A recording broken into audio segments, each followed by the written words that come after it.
मैं गुफ्तगू कर रहा था कि जनाब इकबाल मेमन ऑफिसर साहब हमारे बीच मौजूद हैं। अभी 2-3 रोज पहले मोहतरम ने एक बात कही कि इस उम्मत को जिस चीज़ की सबसे ज़्यादा ज़रूरत है वो है शुक्राना, दूसरा मुस्कुराना और तीसरे किसी का दिल ना दुखाना।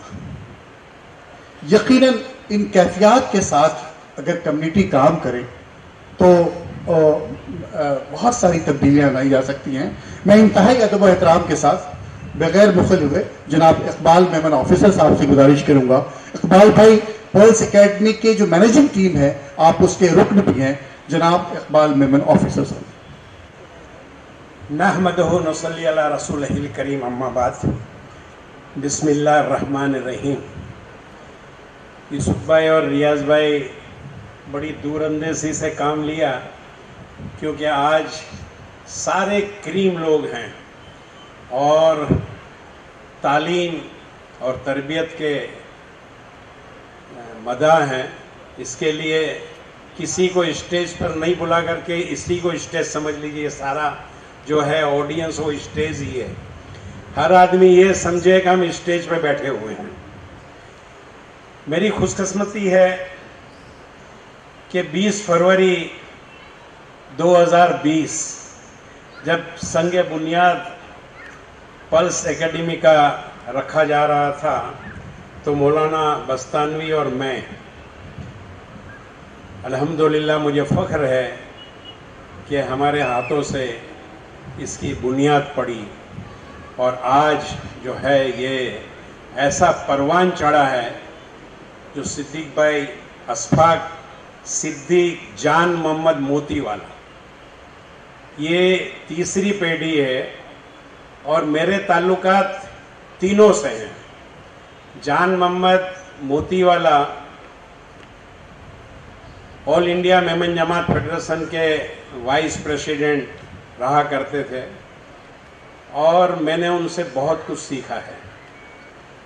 और सफ़र में मेरी उंगली पकड़ के महाराष्ट्र में हजियानी माँ, इनकी दादी और जान मोहम्मद भाई और मैं महाराष्ट्र की जमातों की सफ़र में निकलते थे और भलाई और बहबूदी का काम, गरीब कहाँ बसते हैं, क्या उनके लिए करना चाहिए, कहाँ जमात खाने नहीं है, कहाँ हॉस्पिटल नहीं है, ये सारी चीज़ें की फ़िक्र जो है वो जान मोहम्मद मोती वाला, जो मैं भी उनको दादा ही कहा करता था, तो वो उनको एक फ़िक्र थी।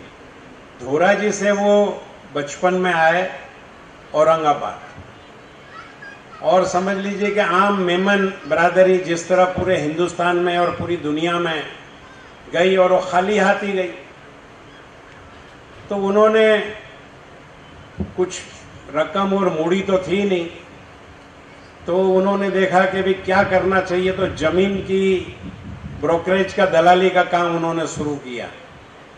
और उसके बाद दूरअंदेशी उनकी इतनी थी कि जैसा जैसा पैसा जमा होता गया, दूरअंदेशी ये थी कि औरंगाबाद उस टाइम में बहुत छोटा था, रकबा बहुत छोटा था, तो वो सोचे कि भाई दूर दूर ज़मीन सस्ते में मिल रही है, एक वक्त ऐसा आएगा कि ये जो ज़मीन है वो इसकी कीमत बढ़ेगी और ये पल्स मोतियों की तरह और सोने की तरह हो जाएगी। तो वो ज़मीन भी लेते गए और बेचते भी गए और इसी तरह काम उनका बढ़ा अल्हम्दुलिल्लाह, और समाज का काम भी करते गए। उन्होंने एक मोती नगर बनाया जो मिडिल क्लास के लोगों को और हाई क्लास के लोगों को भी उन्होंने उसके अंदर दिया। उसका प्रॉफिट जो हुआ इसके अंदर उन्होंने इस्तेमाल किया। आज बेहतरीन मोती नगर जो है वो आज देखिए तो एक अच्छी कॉलोनी वहाँ पर है, सारे लोगों के बंगले ही वहाँ पर अब हैं। तो कारोबार में भी अल्हम्दुलिल्लाह तरक्की किए। इनके वालिद मोहतरम सिद्दीक भाई, वो भी हमारे ऑल इंडिया मेमन जमात फेडरेशन में NSC मेंबर हैं, और इनके चाचा अमानुल्लाह मोतीवाला MLA महाराष्ट्र असेंबली के एमएलए भी रह चुके हैं और मेरा फैमिली रिलेशन इनके साथ में बरसों से फैमिली रिलेशन है, बहुत नेक ख्याल।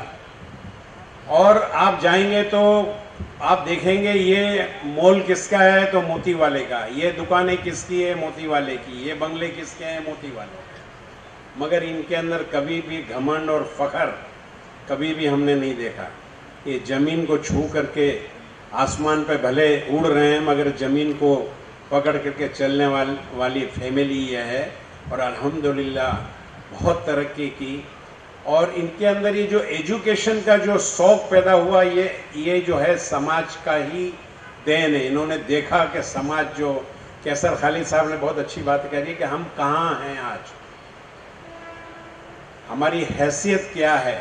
17%, मुझे तो बड़ा ताज्जुब हुआ कि ये फिगर देख करके हमारे भी रोंगटे खड़े हो गए कि मुसलमानों की पोजीशन और ड्रॉप आउट इतना है, इतनी मेहनत हो रही है बरसों से ड्रॉप आउट के लिए, मगर 17% जो है हमारे बच्चे जो हैं वो स्कूल और कॉलेज में जाते हैं। तो इसको मद्देनज़र रखते हुए सिद्दीक भाई, इनके वालिद साहब और अशफाक भाई ने ये सोचा कि न कुछ ऐसा किया जाए अपनी कौम के लिए कि आला तालीम, आला से आला तालीम जो है बच्चे हासिल करें। आज हिम्मत का काम है, 30 से 35 लाख रुपए का महीने का खर्चा है। 30 से 35 बराबर है अशफाक भाई, 30 से 35 लाख रुपए महीने का खर्च ले करके इन्होंने कोई कमी नहीं रखी है, ना प्रोफेसर टीचर्स में, ना वहाँ का एकोमोडेंस में, किसी के अंदर कोई कमी महसूस नहीं रखी है।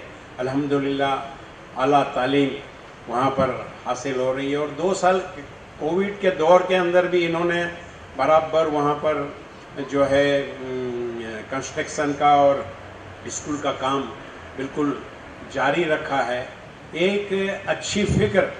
और आपने देखा सबसे पहले जिन्होंने आपको दिखाया इसमें, तो वो आपने देखा, अंदाज़ा लगाया कि कितने लर्न प्रोफेसर और टीचर्स को इन्होंने हायर किया है। यही जो है कामयाबी का राज है, जो बच्चे जो हैं आज आगे बढ़ रहे हैं। आप एजुकेशन में देखिए, और सबसे बड़ी चीज़ है कि ये दीनदार फैमिली सबसे पहले जो है इन्होंने दीन को मद्देनज़र में रखा। होता ये था कि हमारे यहाँ एक तरफ मुल्ला बनते हैं और एक तरफ मिस्टर बनते हैं, मगर इन्होंने दोनों को जोड़ा और दीन के साथ साथ में असरी तालीम, आला से आला असरी तालीम जो है वो भी बच्चों को देना ज़रूरी समझा। अल्हम्दुलिल्लाह हमको बच्चों को भेज करके और इनका मेयार देख करके हम अगर ये चाहते हैं तो हमारे बच्चों को आला से आला तालीम, मुझे लगता है कि शायद कैसर खालिद साहब ने बहुत अच्छी बात कही, इससे आला स्कूल, एकेडमिक स्कूल कहीं और आपको मुहैया नहीं होगी, मिलेगी नहीं। तो हमारे बच्चों को भी यहाँ पर भेजने की ज़रूरत है। हमको सोचना चाहिए कि हम अगर हमारे बच्चों को ऐसी आला तालीम देना चाहते हैं कि आगे जाकर के मुस्तकबिल हमारे बच्चे आगे बढ़ें और मुस्तकबिल और पूरी दुनिया उनकी मुट्ठी में हो, मुट्ठी तो क्या बल्कि अब तो दुनिया उंगली में आ गई है, तो हमारे बच्चों की भी दुनिया उंगली में आ जाए और दीन के साथ साथ दुनियावी ऊंची तालीम हासिल करें, तो मुझे लगता है कि ये पल्स एकेडमी में जो बच्चा आपका वाकई इंशाअल्लाह पल्स बन करके, मोती बन करके, बल्कि हीरा बन करके इस स्कूल से निकलेगा और आगे बढ़ेगा। यही कहते हुए मैं यूसुफ भाई को मैं वाकई मुबारकबाद दूंगा कि और रियाज भाई जो इतनी काफ़ी मेहनत की है और सारे लोगों को यहाँ पर इकट्ठा किए कि ये इस्लाम जिमखाना वाकई में बहुत अच्छी बात आपने कही कि इस्लाम जिमखाना जो है वो तफरीह की जगह एक सिर्फ थी, मगर अब जो है एक फ़िक्र की जगह हो गई है।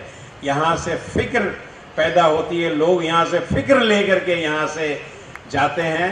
ये इंशाअल्लाह इसी तरह इस्लाम जिमखाना भी इसी तरह ये ऐसी फ़िक्र लोगों को बांटता रहेगा। मुझे ये बात का भी फ़ख्र है कि हमारे एडवोकेट काज़मी साहब के साथ साथ मैं भी ट्रस्ट, ये हमारे चेयरमैन हैं और मैं ट्रस्ट बोर्ड में भी इस्लाम जिमखाना के मैं हूँ, तो मुझे भी इस बात का फ़ख्र है कि इस्लाम जिमखाना इस तरह ये ऐसे जो प्रोग्राम जो है वो आए दिन मुनक़िद कर रहा है, ये भी तरक्की करता रहे। व आखिर दावाना अनिल हम्दुलिल्लाहि रब्बिल आलमीन।